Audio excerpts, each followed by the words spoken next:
Hi everyone, this is your review video for the Unit 2 trig functions test. I have not decided yet if I'm going to give you the unit circle on the test. I will let you know probably Tuesday afternoon.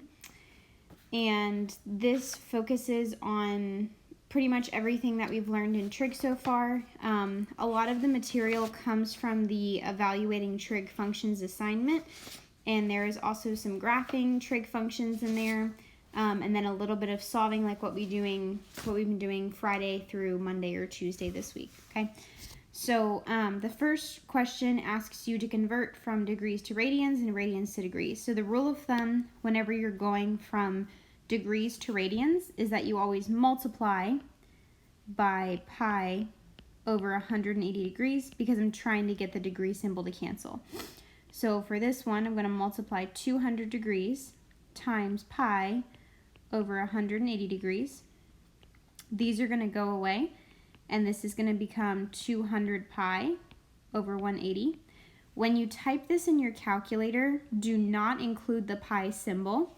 Just type in 200 over 180 and get the calculator to reduce it first. So this is going to give us 10 over 9, and then add the pi at the end. So I'm going to put the pi here now. So that would be my final answer. For part B, when I'm going from radians to degrees, you multiply by 180 degrees over pi. So I'm going to multiply 9 pi over 5 times times 180 over pi. I'm going to cancel the pi's that are here, and now I've got 9 times 180 degrees over 5. And when I type this in the calculator, it's going to give me 324 degrees. Make sure on your test that you include these symbols. So if you're doing radians, I need to see a pi in there. And if you're doing degrees, I need the degree symbol. Okay, finding a positive and a negative coterminal angle. The positive coterminal angle is the easiest one to find.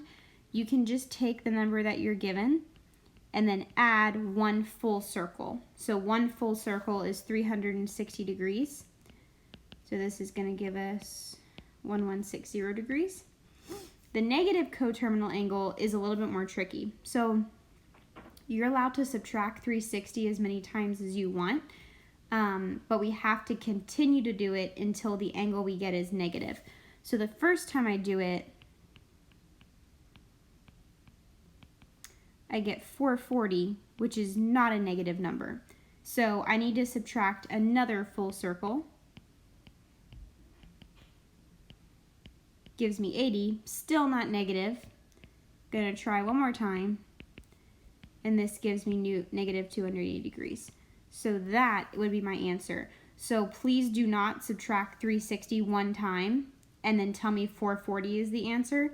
If it asks you for a negative angle, the symbol in front of it has to be a negative. Okay. Number 3, I think this is probably one of the things that we struggle with the most, just based off that assignment that we did. So the original angle that it gives us is 2 pi over 3. So I'm going to go to my unit circle, and I'm going to find where 2 pi over 3 is. It's about here. I'm doing red. Okay, and that's if I started here at 0 and I was going this way, and this is 2 pi over 3. So I want to find the reference angle for this. A reference angle refers to the shortest distance between your current angle and the x-axis. So the x-axis is right here, so I'm looking for the quickest way to get there. Whatever number you get needs to be somewhere in the first quadrant. So if you did it correctly, your answer should be in quadrant 1. So the quickest way to the x-axis would be to go from this angle forward. And the angle measurement that happens at the blue line, so this angle right here, this angle is pi. So I need to find the distance between pi and 2 pi over 3. So I'm going to do pi minus 2 pi over 3. Whatever situation you're in, even if you're in a different quadrant for your problem, you're always going to do the larger number or the larger angle minus the smaller angle. So in this case, pi is a larger angle, so I'm going to do pi minus 2 pi over 3. In order to combine these two, I need a common denominator, and that common denominator is going to be 3. So to rewrite pi with a common denominator of 3, I'm going to put a 3 on the bottom, and then since I multiplied the bottom of the fraction by 3, I'm going to do the same thing on the top, and then my second fraction stays the same. If you've got 3 pi's and you eat 2 of them, you only have 1 left. So pi over 3 would be my answer. Pi over 3 is in the first quadrant, and it's about here.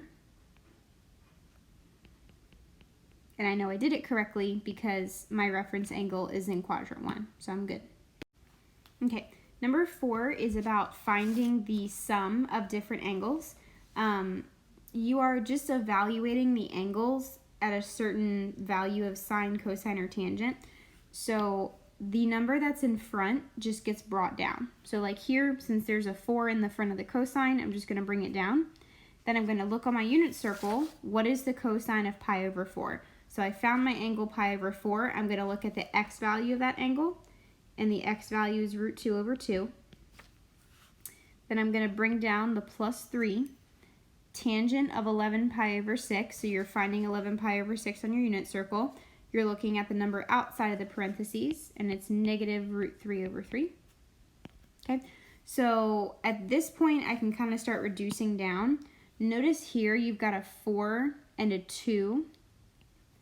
When I do 4 divided by 2, that's going to reduce down to 2. And then here, I've got 3 on the outside of the parentheses and 3 on the bottom, so I can cancel those as well. So this becomes 2 square root 2 plus negative root 3, and we don't like to put plus minus, so I'm just going to put minus root 3, and that would be my answer. Okay. All right, graphing. I tried to give you as much information as I could to kind of help you out. You are going to have to know where the different values are though. So the number in the back, this is the middle value. So that negative 2 is going to go right here. The number in the very front is my amplitude. So that tells me I can go up 3 or down 3 from this point. Negative 2 plus 3 gets me 1. And negative 2 minus 3 gets me negative 5. Okay. This number here is your starting, and I'm always going to flip the sign. So since this is a positive pi over 4, I'm going to flip the sign and make it a negative pi over 4. And this 1/3 is my b value. To figure out how much you are increasing by each time on your x-axis, I need to find the x scale. And the formula for that is pi over 2 over b. That formula is not going to change, so just memorize that. So I've got pi over 2 divided by 1 over 3. We don't divide by fractions, we multiply by their reciprocal. So I'm going to flip the top and the bottom. So I'm going to multiply pi over 2 by 3 over 1. And then I'm just going to multiply my fraction straight across. This becomes 3 pi over 2. So each time I'm going to add 3 pi over 2. But looking at my starting point, I need to add negative pi over 4 plus 3 pi over 2. The issue is I need the same denominator. So the common denominator between the 4 and the 2 that I have here is going to be 4. So I'm going to leave the first fraction alone. And the second fraction, to go from 2 to 4, I need to multiply by 2. So that means I'm going to multiply the top of my fraction by 2 as well. So I'm going to get 6 pi over 4. Okay. Negative pi plus 6 pi gets me a positive 5 pi over 4. And that's going to go right here. So now that I have a common denominator, I'm going to continuously add. So the 3 pi over 2, that's our x scale. That's the same thing as 6 pi over 4. I'm going to continuously add that 6 pi over 4 each time. This just says graph 1 period, so you don't have to fill up the entire graph, but you need to have 5 different values on your x-axis. So the number on the top of the fraction is going to increase by 6 every time. So this is going to be 11 pi over 4, 17 pi over 4, and 23 pi over 4.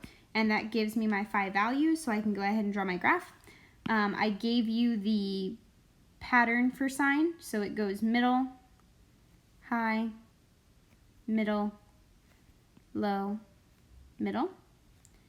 And then you're just gonna kind of connect it the best that you can. I can't do it as well on my iPad as I can on the smartboard. That's really ugly, but it's a curvy shape, you get it, okay? Your second graphing problem is about tangent. I gave you the parent graph of tangent here just to give you kind of a guide of what it looks like because I didn't know how to describe that in words. And then I reminded you that tangent has asymptotes wherever you have a denominator of a 2. So I'm going to go about graphing this the same way I did the last problem. So the number in the back is the middle. So I'm going to put a -3 right here. The number here is my amplitude. Amplitude doesn't matter too much for tangent because they have arrows at the end of the top and the bottom of the graph, but we still do it. We write it just for graphing purposes. So I can add 4 here, add 4, subtract 4, subtract 4. So -3 plus 4 is going to get me 1. 1 plus 4 gets me 5. And then going backwards, -3 minus 4 gets me -7. And -7 minus 4 gets me -11. Okay, if it's kind of confusing for you to see like the things here, you can just go back and erase them. It's fine. Okay, so we've got that. Now I'm going to look here. This is my starting point, and I'm always going to flip the sign. So since that's +1/2, I'm going to start it at -1/2. That's probably the biggest mistake I can see y'all making is forgetting to flip that sign and then your X scale being wrong. So be sure that you watch that really carefully, okay? So our X scale, I'm going to use my formula.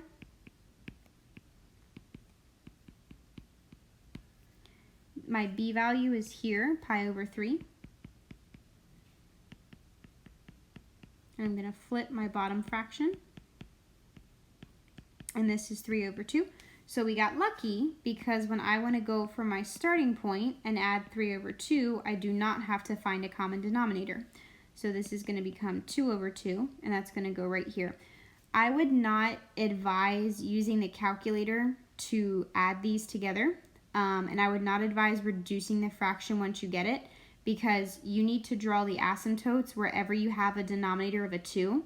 If you add them in the calculator, it will give you a number that's correct, but it's not going to give you the number with a denominator of a 2, and you need to see that in order to draw your asymptotes. So the number on the top of our fraction, since we're adding 3/2 each time, our number is going to increase by 3. So this is going to be 5/2, 8/2, and so on.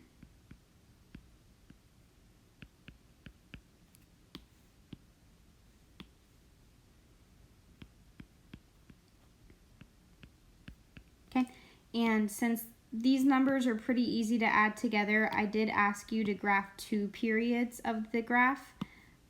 So make sure that you do that because it's different than the other question. So every single place where I have a denominator of a 2, I need to put an asymptote. So all of my vertical lines are going to get an asymptote. Okay, I'm going to draw those in.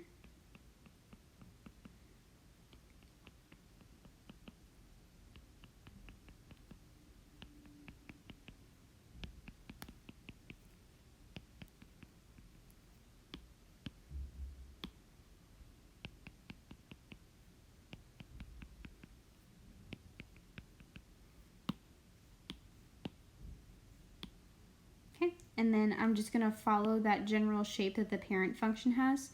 So I'm going to start kind of in the middle here. This side's going to point down, and this side's going to point up. Make sure you draw arrows at the end of your graph. And please make sure you draw out the entire graph. I know that it's kind of tedious to have to draw out all these different cycles and shapes. I get it, but please don't write like copy and paste this or something like that. I will take off points, so make sure you draw the entire graph. Okay, here we go. All right, the number 7 where it says answer in radians, you're going to look at your unit circle, and these are basically asking you, like for example, the sine of theta equals √3/2. That's asking you the sine of what angle equals √3/2. So when I'm looking at my unit circle, that 0 is less than theta is less than or equal to 2 pi, all that means is look in the unit circle. We're not going to be adding plus 2n pi to any of these answers. So the sign is root 3 over 2 at pi over 3 and 2 pi over 3. I'm not going to include any of the negative values because it asks for positive root 3 over 2. Okay. The second one is asking the tangent of what angle is 0. I have tangents being 0 at 0, pi, and 2 pi. The third one is asking the cosine of what angle is negative root 3 over 2. And there we've got 5 pi over 6 and 7 pi over 6. It's an ugly 6. Here we go. Okay, the solving is pretty new for most of you because this is not something that we've covered for a while before. So these are, the first one, number 8, is asking you what angle has a sine value of positive 1/2, and it does not give you a interval that you're looking at. It just says solve for all of the values of theta. So that means that I need to add the plus 2 pi n or 2n pi to the end of my answer. So looking at my unit circle, the places where I've got sine of theta being 1/2, my theta values, theta is just a Greek letter for an angle measurement, are pi over 6 and 5 pi over 6. And since it's asking for all those values, I'm going to put plus 2 pi n at the end of those answers. Okay. Number 9, it gives us an interval that we're solving in it. It says 0 to 2 pi, so I'm not going to put the plus 2 pi n at the back of my answer. So I'm going to substitute the sine of theta that's here just to make it easier, and I'm going to make that the letter y. So I'm going to rewrite this, but everywhere I see sine of theta, I'm going to replace it with the letter y. Okay, so I want to get all of my variables on one side to combine my like terms. So I'm going to subtract y from both sides. If you wanted to add y to both sides, that's fine as well. Negative y minus y gets me negative 2y. I'm going to divide both sides by negative 2. And I get y is equal to negative 1/2. Now I'm going to substitute that y back for sine of theta. So now this is asking me where in the unit circle is the sine value negative 1/2. And that happens at 7 pi over 6 and at 11 pi over 6.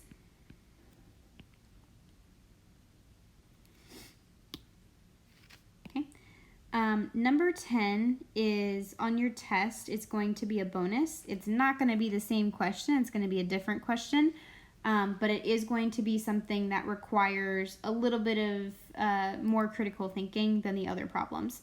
So you do have that opportunity for 5 bonus points on your test. So this one is giving you an interval that you're solving in. So I'm going from 0 to 2 pi. And if you notice, the form that this has is very similar to a quadratic equation. Quadratic means that the highest exponent you see is a 2. So I'm going to substitute, and I'm going to rewrite cosine of x. I'm going to make that the letter y. Okay, so I'm going to rewrite this, and this is going to be 6. Since this is cosine squared, I'm going to write y squared. Then I've got the y for my cosine x minus 2 equals 0. So this goes back to factoring, something that you learned a lot in Algebra 1 and a lot in Algebra 2. Just as a quick refresher, this number in the front is a, the coefficient in the front of the second term is b, and then the number in the back is c. There's a bunch of different ways you can factor. I don't really care which method you use. Last year, my Algebra 2 kiddos loved the box method, so I'm going to do that. So to figure out what goes in your box, I'm going to do this I. A times C goes at the top. A is 6 and C is negative 2, so I'm going to have negative 12. And then my B value is negative 1. So my goal is to find two numbers that multiply to negative 12 and add or subtract to negative 1. You can just start listing off factors of negative 12. I know that it's 3 and negative 4. 3 times -4 gets me -12, and 3 minus 4 gets me -1, so I'm good. So when I set up my box, the very first term goes in the first box, so 6y squared goes here. Your c value goes down here, and then the 2 values that you have here go on either side, and I put my variable on them. Okay, then you're going to take out the GCF, or greatest common factor, going each direction on the box. So going this way and going this way, you're going to take out the GCFs. So between 6y squared and -4y, the GCF is 2y. Between 3y and -2, the GCF is 1. Between 6y squared and 3y, the GCF is 3y. And between -4y and -2, the GCF is -2. If you're having trouble finding the GCF, you can ask the calculator to do it for you, or you can ask me in tutoring sometime before Thursday. So the factors come from the top and the side of the box. So I have 2y plus 1 times 3y minus 2. And all of this was originally equal to 0, so I'm going to keep that there. So now solving using the zero product property, you're going to break out each one of these factors, and you're going to set them equal to 0 so that you can solve.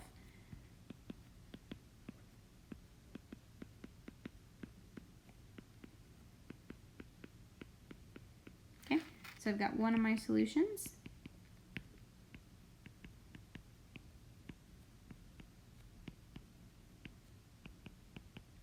And there's the other one. So I'm going to go back and replace my y values with cosine of x.